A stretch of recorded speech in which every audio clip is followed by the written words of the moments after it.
Today's reading will be from Mark chapter 3 from the Legacy Standard Bible. And he entered again into a synagogue, and a man there was with a withered hand. And they were watching him to see if he would heal him on the Sabbath, so that they might accuse him. And he said to the man with the withered hand, "Get up and come forward." And he said to them, "Is it lawful to do good or harm on the Sabbath, to save life or to kill?" But they kept silent. And after looking around at them with anger, grieved at their hardness of heart, he said to the man, "Stretch out your hand." And he stretched it out, and his hand was restored. And the Pharisees went out and immediately began taking counsel together with the Herodians against him, as to how they might destroy him. And Jesus withdrew to the sea with his disciples, and a great multitude from Galilee followed from Judea, and from Jerusalem, and Idumea, and beyond the Jordan, and the vicinity of Tyre and Sidon. A great number of people heard all that he was doing and came to him.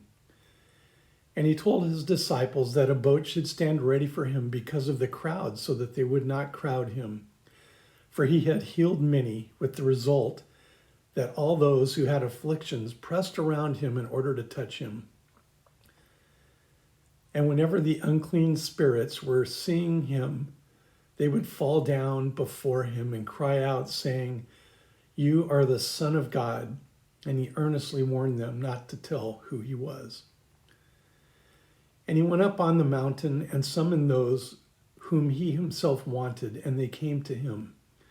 He appointed 12, whom he also named apostles, to be with him, and sent them out to preach, and to have authority to cast out demons.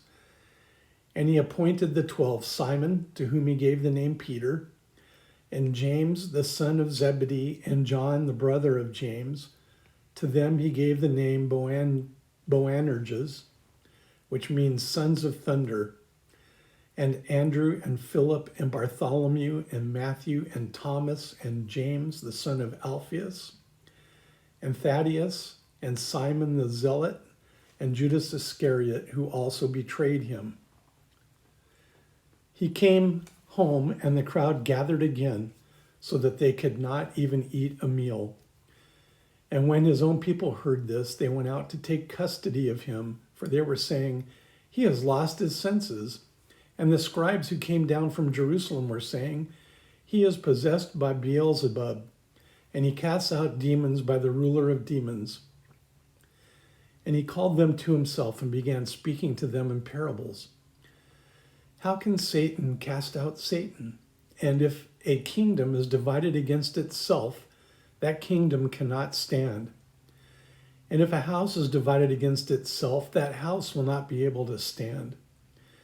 And if Satan has risen up against himself and is divided, he cannot stand, but he is finished.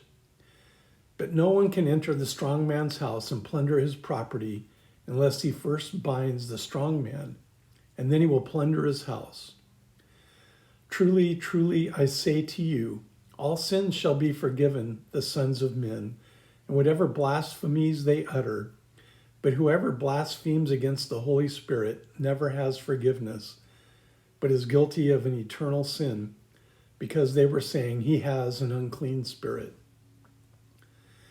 Then his mother and his brothers arrived, and standing outside, they sent word to him, calling him. And a crowd was sitting around him, and they said to him, "Behold, your mother and your brothers are outside looking for you." And answering them, he said, "Who are my mother and my brothers?" And looking about at those who were sitting around him, he said, "Behold, my mother and my brothers. For whoever does the will of God, he is my brother and sister and mother." This reading was from Mark chapter 3 from the Legacy Standard Bible.